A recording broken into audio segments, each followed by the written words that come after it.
तुगलक वो बदनाम नाम जो बद इंतजामी के लिए लिया जाता है।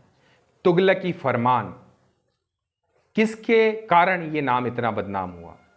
तो बताएं दोस्तों, मोहम्मद बिन तुगलक सन 1321 में दिल्ली का सुल्तान बना और इतने सनक भरे, इतने अजीबोगरीब और इतने खराब फैसले उसने अपने शासनकाल में लिए, जिनके कारण इतिहास उसे आज भी सबसे मूर्ख बुद्धिमान के रूप में जानती है।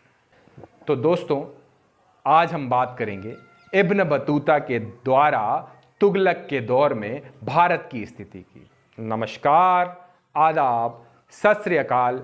मैं हूं अनुराग, आपका होस्ट और दोस्त, और आप देख रहे हैं हिस्ट्री विद अनुराग। दोस्तों, आज बात कर रहे हैं इब्न बतूता के द्वारा रिहाला नाम की किताब में मोहम्मद बिन तुगलक के समय भारत के बारे में। तो इब्न बतूता जो मोरक्को में पैदा हुआ और मोरक्को से 21 वर्ष की उम्र में मक्का वो हज करने पहुंच गया।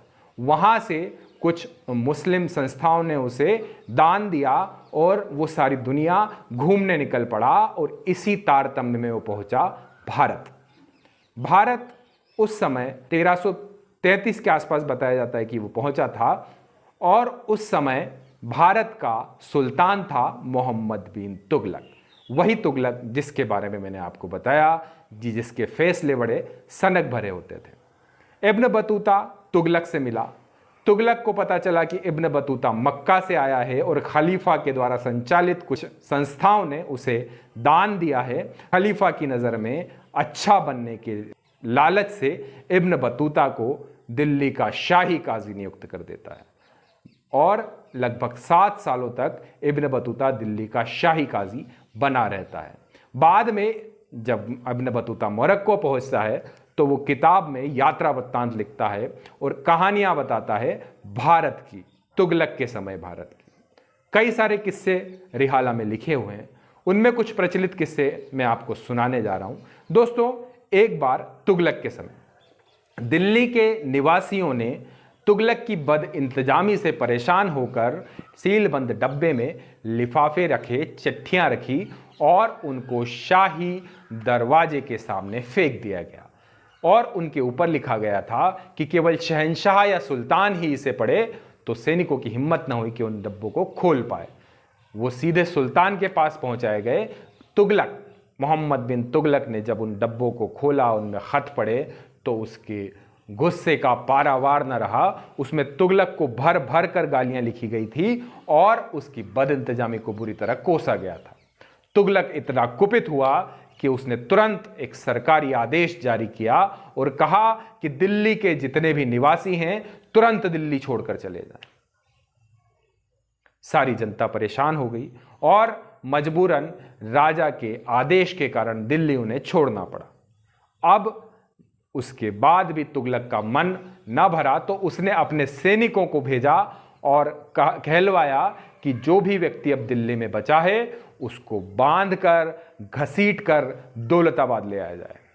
सैनिकों को भी तुगलक के फरमान का पालन तो करना ही था। उन्हें कोई ना मिला, एक अंधा अपने कमरे में सोता हुआ मिल गया और सैनिकों ने उसे भी ना बख्शा और उसे पकड़कर एक लकड़ी के क्रॉस पर, लकड़ी के पाए पर बांध दिया और दौलताबाद घसीट कर ले जाने लगे। दौलताबाद उस जगह से 10 दिन की दूरी पर था। वो जो व्यक्ति था उसका शरीर जर्रा जर्रा हो गया, उसके हाथ, उसके पैर, उसका सिर, उसका पेट, उसका गला सब छिन्न भिन्न हो गया।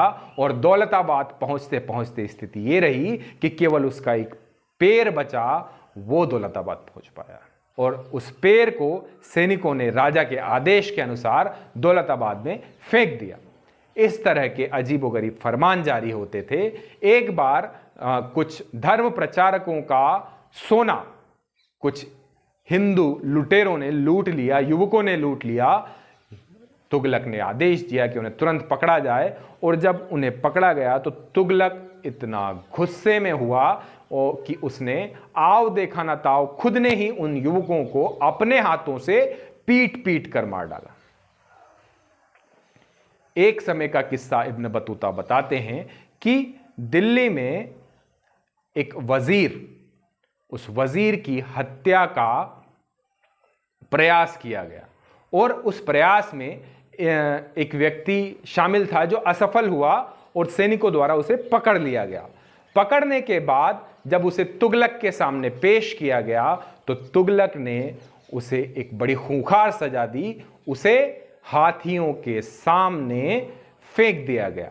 हाथी प्रशिक्षित थे, उनके ऊपर महावत बैठे हुए थे और उन हाथियों की सूंड में छोटे छोटे तीर लगे हुए थे। उन हाथियों के पैरों में छोटे छोटे चाकू लगे हुए थे। वे जैसे ही अपना पैर आगे बढ़ाते तो उस शख्स का शरीर लहूलुहान हो जाता। जैसे ही वो सूंड घुमाते तो वो शख्स तीरों से छलनी छलनी हो जाता। इस तरह से पीट पीट कर उस व्यक्ति को मार डाला गया।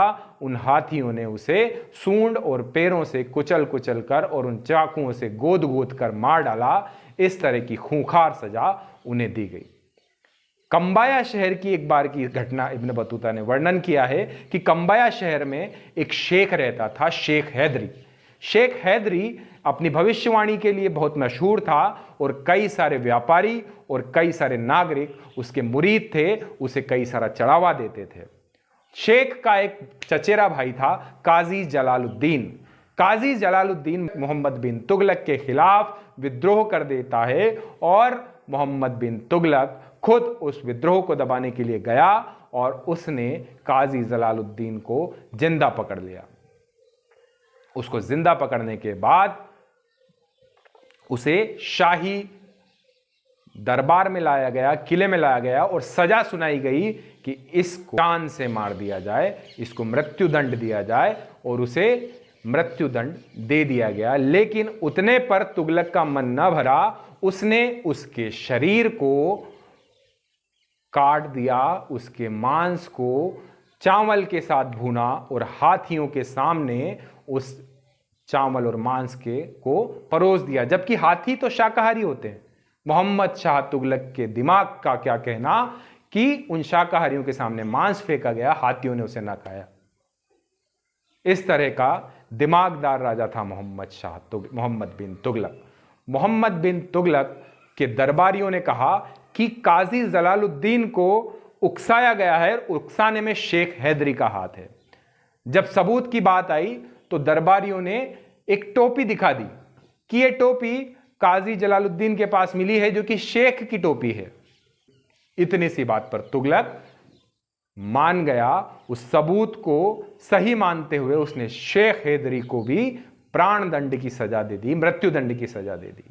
इस तरह के अजीबोगरीब फैसले तुगलक के दौर में लिए जाते थे। चाहे वो कोई नागरिक होता था, उसे पकड़कर इतनी बेदर्द सजा दी जाती थी कि उसके शरीर से मांस छोड़कर पूरी खाल खींच ली जाती थी और उस खाल में भूसा भर दिया जाता था। मांस को कुत्तों के सामने खिला दिया जाता था। उस समय की स्थिति यह थी कि जनता त्राहिमाम करती, तुगलक का नाम सुनते ही थर्रा उठती थी। कई सारे सनक भरे फैसले तुगलक के मशहूर हैं, चाहे वो दिल्ली से राजधानी को शिफ्ट करना हो, चाहे वो चमड़े के सिक्के चलाना हो, चाहे वो लाखों की सेना तैयार करना हो और एक हमले के लिए 2 साल का एडवांस उन्हें तनख्वाह दे देना हो और बाद में उस अभियान को बंद कर देना हो। तो दोस्तों, मोहम्मद बिन तुगलक अपने समय से आगे का राजा कहा गया, सनक भरा राजा कहा गया, सबसे मूर्ख बुद्धिमान कहा गया। ऐसा था मोहम्मद बिन तुगलक। इतिहास की और कहानियां अगर जानना चाहते हैं तो बने रहिए मेरे साथ। मेरे वीडियोस को लाइक करें, शेयर करें, मेरे चैनल को सब्सक्राइब करें, ज़्यादा से ज़्यादा लोगों तक पहुंचाएं। शुभ रात्रि, शब्बा।